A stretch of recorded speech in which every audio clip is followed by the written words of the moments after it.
साहब आप अपने प्रश्न को शॉर्टकट में रिपीट करें, थोड़ी सी आवाज़ सही हो। रिपीट करें। डॉक्टर प्रेम प्रकाश जी अपने प्रश्न को रिपीट करें।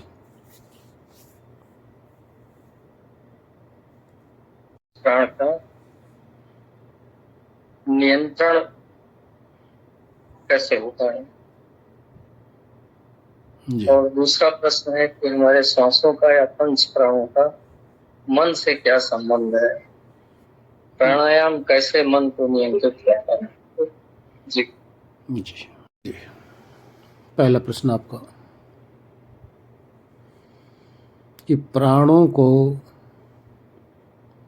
नियंत्रित कैसे किया जाता है या कौन करता है, हम करते हैं या और कोई करता है? यदि ईश्वर करते हैं तो क्या उसमें बैठ के करते हैं? इससे विचार किया जाए। देखिए, पहले तो हम अपना इस शरीर के अंदर हम क्या करते हैं पहले उसको समझ लें। इस शरीर में दो प्रकार से क्रिया होती है। एक क्रिया तो होती है आत्मा के अर्थात हम सब के द्वारा। हम सब के द्वारा जो क्रिया होती है वो क्रिया क्या है? देखना। ये हमारे द्वारा क्रिया होती है और ये हमें ज्ञान होता है। सुनना, ये हमारे द्वारा क्रिया होती है और हमें ज्ञान होता है। सूंघना, ये हमारे द्वारा क्रिया होती है और हमें ज्ञान होता रहता है। चखना, ये हमारे द्वारा क्रिया होती है और हमें ज्ञात रहता है। स्पर्श करना, ये हमारे द्वारा क्रिया होती है और हमें ज्ञान बना रहता है। चलना, ये हमारे द्वारा क्रिया होती है और हमें ज्ञात होता रहता है। हाथों से कर्म करना, ये हमारे द्वारा क्रिया होती रहती है और हमें ज्ञात रहता है। वाणी से बोलना, ये जो बोलना रूपी क्रिया है ये हमारे द्वारा होती रहती है और हमें ज्ञान बना रहता है। कहने का तात्पर्य है, इस शरीर में रहकर हम जो भी करते हैं, जो भी क्रिया करते हैं उसका ज्ञान हमें रहता है। जो क्रिया हम नहीं करते, जो कर्म हम नहीं करते उसका ज्ञान हमें होता ही नहीं। मनन करना, ये हमारे द्वारा क्रिया होती रहती है और हमें ज्ञान रहता है। विवेक करना, ये हमारे द्वारा क्रिया होती है, हमें ज्ञात होता रहता है। स्मृति करना, ये हमारे द्वारा क्रिया होती है और हमें ज्ञात रहता है। राग करना, ये हमारे द्वारा क्रिया होती है, हमें ज्ञान बना रहता है। द्वेष करना, ये हमारे द्वारा क्रिया होती है और हमें ज्ञान बना रहता है। आसक्ति, ये हमारे द्वारा होता है और हमें ज्ञान बना रहता है। आदि आदि, ये सब क्रियाएं, ये सब कर्म इस देह में जो उपस्थित है, जो चेतना जो इस देह में कर्म करने के लिए स्वतंत्र है, वो हम आप सब आत्माएं हैं। ये समस्त क्रियाएं जैसे मल का विसर्जन करना, ये हमारे द्वारा होता है, हमें ज्ञात भी होता रहता है। मूत्र का विसर्जन करना, ये हमारे द्वारा होता है, हमें ज्ञात होता रहता है। आदि, क्योंकि और बहुत सी क्रियाएं हैं। कहने का तात्पर्य, हमारे द्वारा जो भी कर्म होता है इस शरीर में या संसार में, उसका ज्ञान हमें रहता है, हमें मालूम होता रहता है। इसके अलावा जो भी शरीर के अंदर कर्म हो रहा है वो हमें तो ज्ञात ही नहीं है, हमें पता भी नहीं है। कैसे हो रहा है, क्यों हो रहा है, कहाँ से हो रहा है, उससे हम अज्ञात रहते हैं। अब आगे आइए, मन का और हमारा क्या संबंध है, अर्थात प्राणों का और मन का क्या संबंध है। ध्यान दो, इस शरीर के अंदर जितनी भी व्यवस्थाएं हो रही हैं, आपकी मन, आपकी इंद्रिय, आपकी शरीर, सबको संचालित करने के लिए ये प्राण है। प्राण के द्वारा हमारा मन पोषित होता है, हमारी इंद्रियां पोषित होती हैं, हमारा शरीर पोषित होता रहता है। सब प्राण के द्वारा ही पोषित की जाती हैं। प्राण के द्वारा कैसे पोषित होती हैं, एक और विचार करो। प्राणायाम करने से मन की चंचलता समाप्त होती है।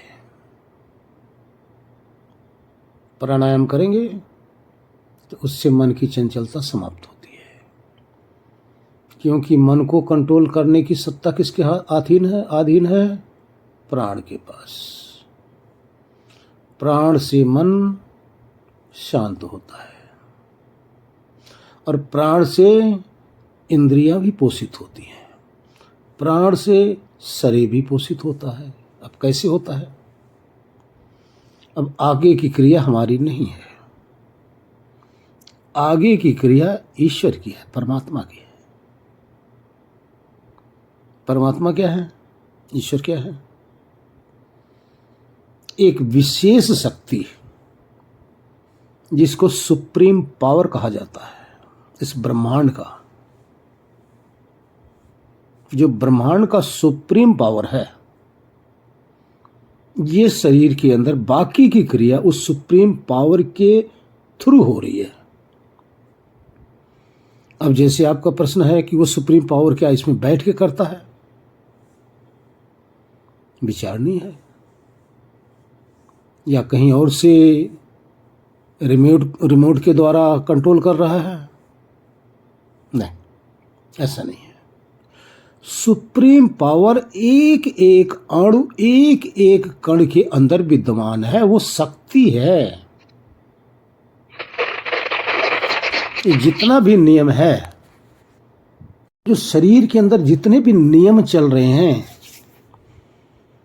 इस नियम का नियंता सुप्रीम पावर है। जैसे श्वास बाहर से नासिका के अग्रभाग है, उससे 12 अंगुल दूर से खींची जाती है, और खींचने वाला कौन है? आपका फेफड़ा है। अब ये फेफड़ा खींचता है, आगे सप्लाई कर देता है, अर्थात गंदगी से निकालकर वायु से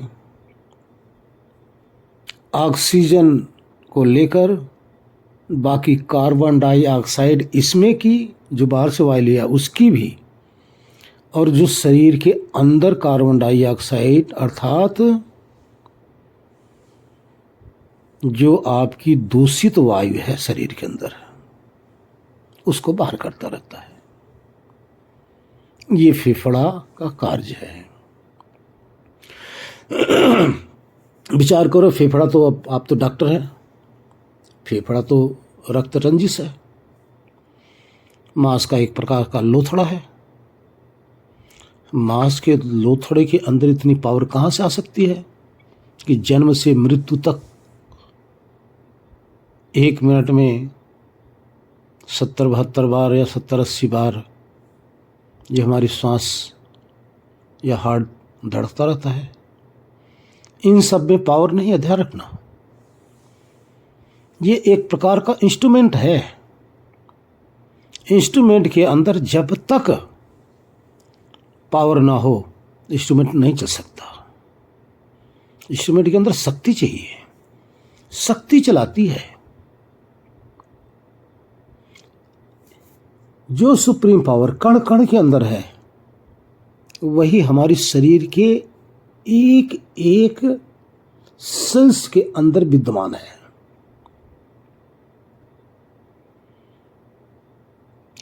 इस शरीर के अंदर जितना भी विभाजन हो रहा है, जो आप अन्न जल ले रहे हैं, इसमें देखो वात, पित्त, कफ, वीर्य, रक्त, हड्डी, मंजा, ये आपका त्वचा, आपका मांस, ये जितनी भी चीज़ें हैं उसी में से जो आप इसमें डाल रहे हो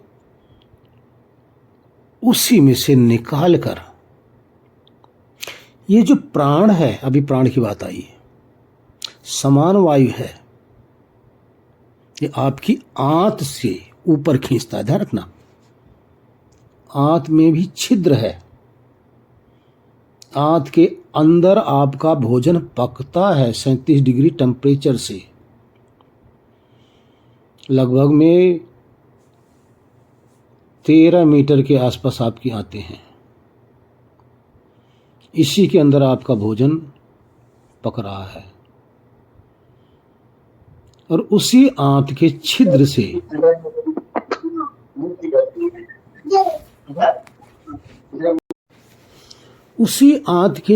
से आपके द्वारा जो खाया गया है, इसमें डाला गया है, उसके पोषक पदार्थ को लेकर समान वायु सर्वप्रथम आपके मन को पहुंचाती है, आपके इंद्रियों को पहुंचाती है। सबसे सूक्ष्म मन होता है, पहले मन, ये प्राण का काम है। उसके बाद उससे स्थूल आपकी इंद्रियां होती हैं, फिर उसके बाद में वीर्य,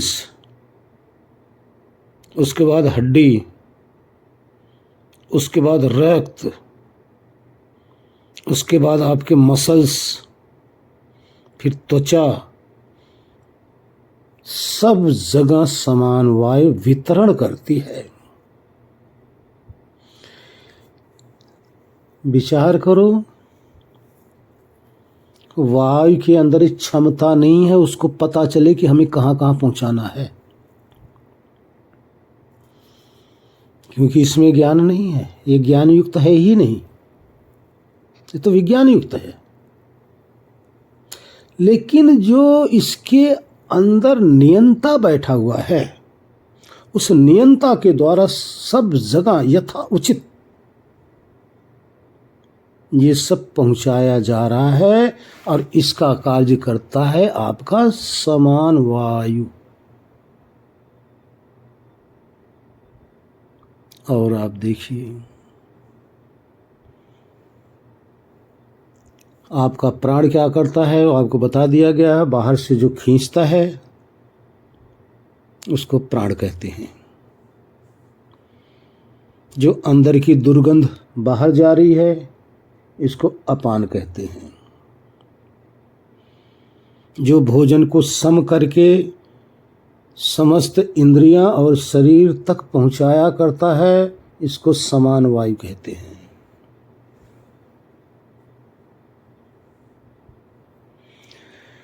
जो आप डकार,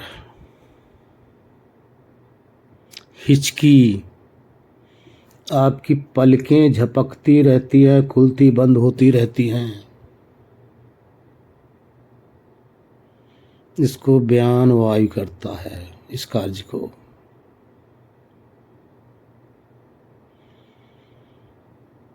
और यही आपका पाचन क्रिया करती है। अब नीचे के कार्य को देखिए। मूत्र विसर्जन, मल का विसर्जन जो गर्भ निकलता है उसका भी विसर्जन ये निदान वायु करती है। अगर आप श्वास को न रोको तो आप जितना मर्जी कोशिश कर लो, आपका मल विसर्जन नहीं हो सकता। जो आप ताकत लगाते हो वो निदान वायु है, उसके थ्रू आपका मल विसर्जन होता है। जब शिशु बालक पैदा होता है तो वही निदान वायु के द्वारा हम सारे जन्म लेते हैं। ये हमारे पांचों प्राण हैं। ये पांचों प्राण अपने अपने नियम में संचालित हो रहे हैं। जबकि जड़ हैं, विचार करो, ये निर्जीव हैं, ज्ञान से विहीन हैं। आप ही के अंदर, इसी के अंदर, शरीर के अंदर बैठकर वो नियंता इन प्राणों से अपना कार्य ले रहा है, जो आपके लिए हो रहा है, जो हमारे लिए हो रहा है, इस शरीर के अंदर हो रहा है। ये कोई कार्य हम नहीं करते, इनके विषय में हमें कुछ पता नहीं। और तो और देखिए, जब किसी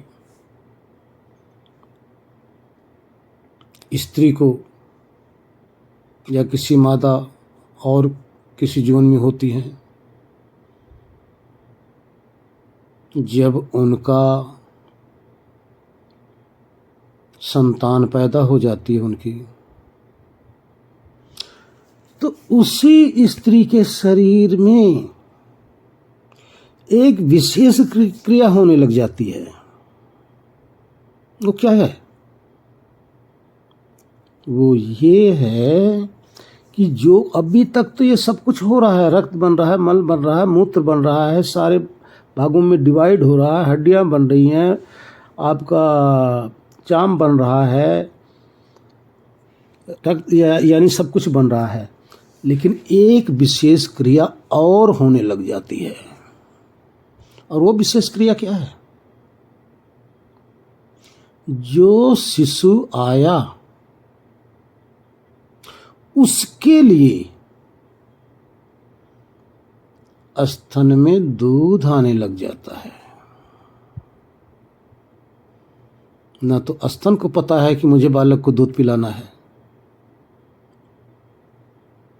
न मांस को पता है, न किसी को नहीं पता। लेकिन यही जो माताएं खाती हैं, उसी में से एक विशेष क्रिया होकर दूध भी बनने लग जाता है। ये सारी क्रियाएं परमात्मा की हैं, ईश्वर की हैं। इनके विषय में हमें कुछ नहीं पता। हम जो करते हैं उसका तो ज्ञान है हमें, लेकिन इनके विषय में हमें कुछ ज्ञान नहीं है। ये क्रिया ईश्वर की है। ईश्वर अंदर विद्यमान है। कैसे विद्यमान है?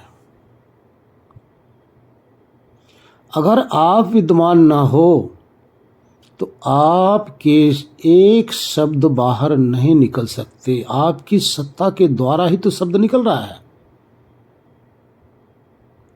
इसी तरह से अगर ईश्वर विद्यमान इसमें ना हो तो कोई भी क्रिया नहीं हो सकती। शरीर पंच भौतिक तत्वों का है। इसी पंच भौतिक तत्वों को कंट्रोल आप भी कर रहे हो। इसी पंच भौतिक तत्वों से ज्ञान आप भी कर रहे हो, इसी को थ्रू। और इसी पंच भौतिक तत्वों को नियम में रखकर आपके लिए इतनी व्यवस्था ईश्वर कर रहे हैं। आप कर्म करके भूल जाते हो, ईश्वर आपके कर्मों को याद रखते हैं। आप भोजन करके खर्राटे लेने लग जाते हो, ईश्वर की ड्यूटी शुरू हो जाती है। अब आप कहेंगे ईश्वर के तो हाथ पांव भी होना चाहिए, वो कैसे करता होगा सब काम है ना। आपके हाथ पांव हैं, आत्मा के हाथ पांव है, आत्मा के कान है, आत्मा की वाणी है। न आत्मा के कान है, न हाथ है, न पांव है, न वाणी है, न नेत्र है, फिर भी इसी भौतिक तत्वों से तो सब कुछ ज्ञान कर रहे हो ना। अब आप अपने वाणी को कैसे प्रेरित करते हो? ये जो शब्द निकल रहे हैं हमारे थ्रू या आपके थ्रू, इस कंठ को कैसे प्रेरित कर रहे हो भाई? कर तो रहे हो। जैसे आप इसको प्रेरित कर रहे हो, आप विदेही हो, आप प्रकृति से परे हो, इसी तरह से ईश्वर भी विदेही हैं। जैसे आप इस पूरी शरीर को कंट्रोल कर रहे हो ना, आप चेतन हो, इसी तरह से समस्त पंच भौतिक तत्वों को ईश्वर कंट्रोल कर रहे हैं। और कंट्रोल करके आपके अंदर एक उचित मात्रा में सब कुछ इसमें डाला जा रहा है। अगर 37 डिग्री टेम्परेचर से अधिक अग्नि हो जाए तो फिर क्या होगा? ये 37 डिग्री टेम्परेचर आपके बॉडी के अंदर कौन सेट कर रहा है? लिया कहाँ से जा रहा है? सूरज से। सूरज कितनी दूर है, लेकिन उससे से लिया जा रहा है। वायु कहाँ है? जहां भी आप चल रहे हो सब जगह वायु भरी पड़ी है।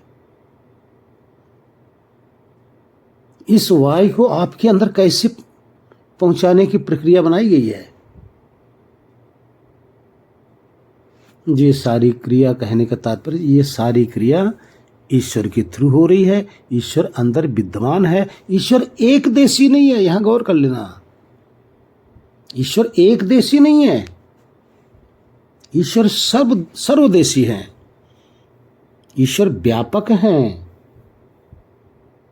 एक एक अणु में जो गति चल रही है, उस गति का दाता ईश्वर हैं। उन्हीं को ईश्वर कहते हैं, उन्हीं को परमात्मा कहते हैं। अन्यथा आपका ये जो एक एक सेल्स है ना, 1 सेंटीमीटर में 10,000 करोड़, हजारों करोड़ सेल्स होते हैं। एक एक सेल्स को आपकी बॉडी में तो कैसे जीवित जनरेट किया जा रहा है, कैसे डिस्ट्रॉय किया जा रहा है, आपको कुछ नहीं पता।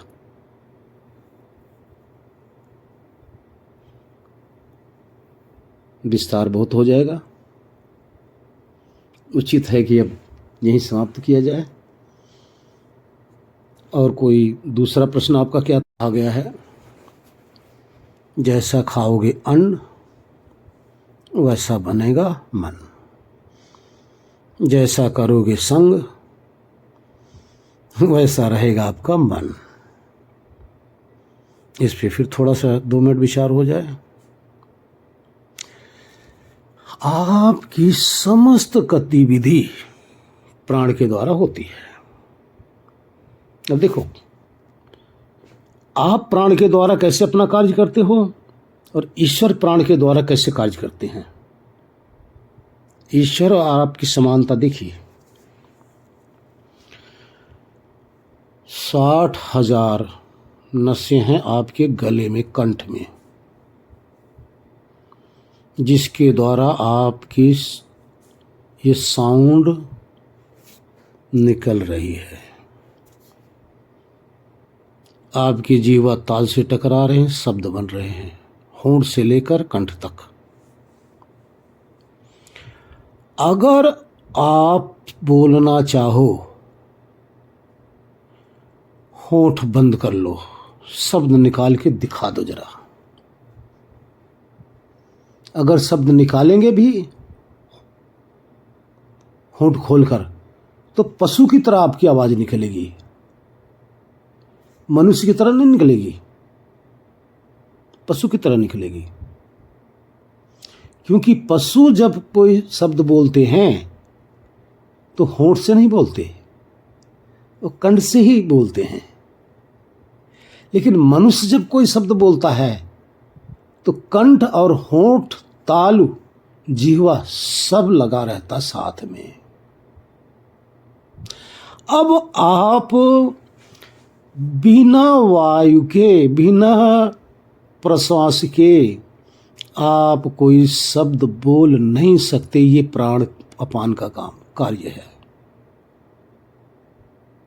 यहां आप प्राण से कार्य ले रहे हैं। कहने का तात्पर्य, प्राण ना हो तो आप बोल भी नहीं सकते। दूसरी प्रक्रिया देखिए। आप पानी पीना चाहो, मुख में पानी डालो। अगर प्राण ना हो तो आपका वो जल अंदर जा ही नहीं सकता। जैसे मुर्दे के अंदर जल अंदर नहीं जा सकता, वैसे आपके अंदर भी जल नहीं जाएगा। उस जल को आप इस वायु के द्वारा ही अंदर भेजते हो। आप तो लोग तो डॉक्टर हैं, हम तो अनाड़ी आदमी, इसके विषय में ज़्यादा ज्ञान नहीं है, लेकिन फिर भी थोड़ा सा। तीसरा नंबर, जब आप भोजन करते हो तो उस भोजन किसके द्वारा अंदर भेजते हो? उसमें भी वायु चाहिए, उसमें भी प्राण चाहिए। अर्थात बोल भी नहीं सकते बिना प्राण के, आप बोल भी नहीं सकते बिना प्राण के।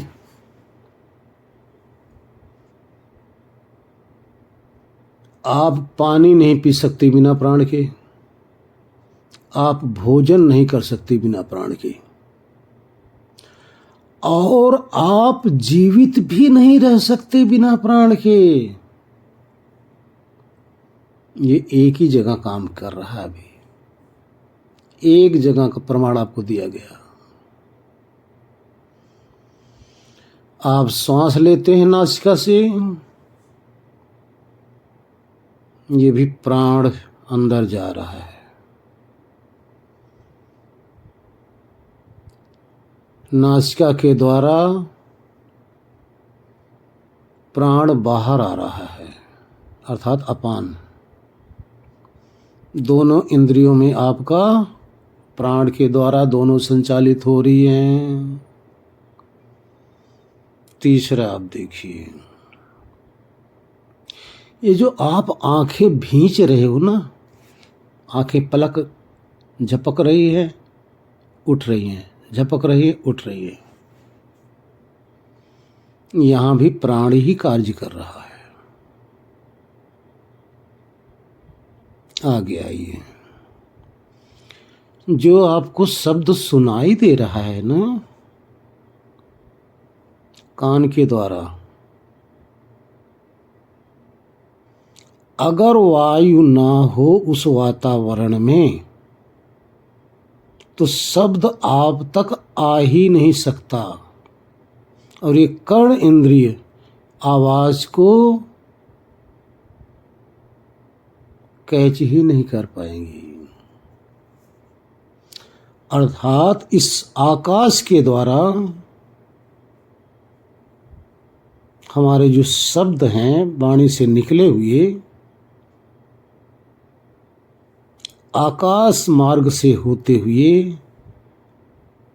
कर्ण इंद्रिय तक पहुंचते हैं। इसमें भी प्राण का ही कार्य है, वायु का कार्य है।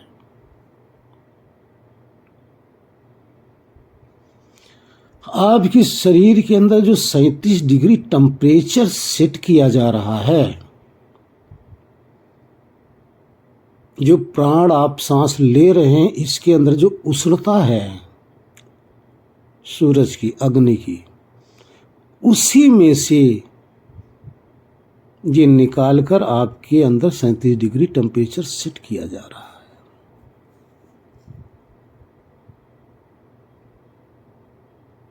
जहां भी आप चलते हो, अब आप देखिए,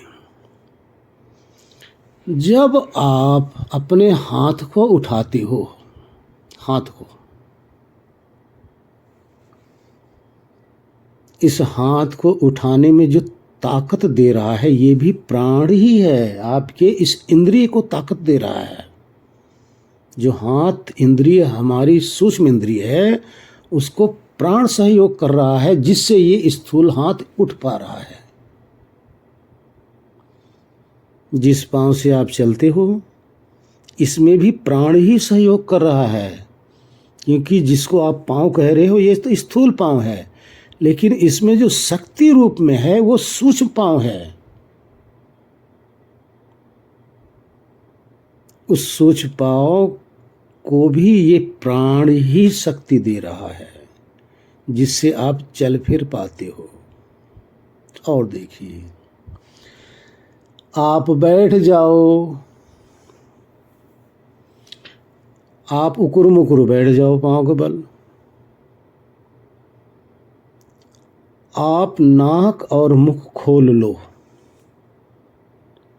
क्षमता नहीं आप में कि आपकी शरीर उठ सके। ये उठती तब है, आप लोग सब कुछ करते हो, रोज देखते हो, जब आप नाक और मुख को जब बंद करते हो, उस प्राण को रोकते हो आप, तब जाके आपकी बॉडी के अंदर ताकत मिलती है, तभी आप इस शरीर को उठा पाते हो। कोई गठरिया, कोई चीज आप सर पे रख लो, अगर आप इस प्राण को रोकोगे नहीं तो उस बोझ को आप उठा ही नहीं सकते। कहने का तात्पर्य, ये समस्त क्रियाएं आप प्राण के थ्रू ही कर रहे हैं, और प्राण ही इस स्थूल शरीर में शक्ति रूप से है। धरना, स्थूल शरीर के अंदर शक्ति रूप है। जैसे आप प्राण के द्वारा क्रिया कर रहे हैं, आपको पता नहीं चल रहा है, लेकिन कंट्रोल आप ही कर रहे हो, लेकिन आप चेतन हो। इसी प्रकार से हमारे प्रभु इस प्राण को कंट्रोल करके ये हमारे शरीर के अंदर समस्त क्रियाएं कर रहे हैं, पूरे ब्रह्मांड में क्रियाएं कर रहे हैं इसी प्राण के थ्रू। तो सबको दिखाई दे रहा ना, इसलिए विषय लंबा हो गया, समाप्ति करते हैं आगे। ओम शांति शांति शांति। ओम।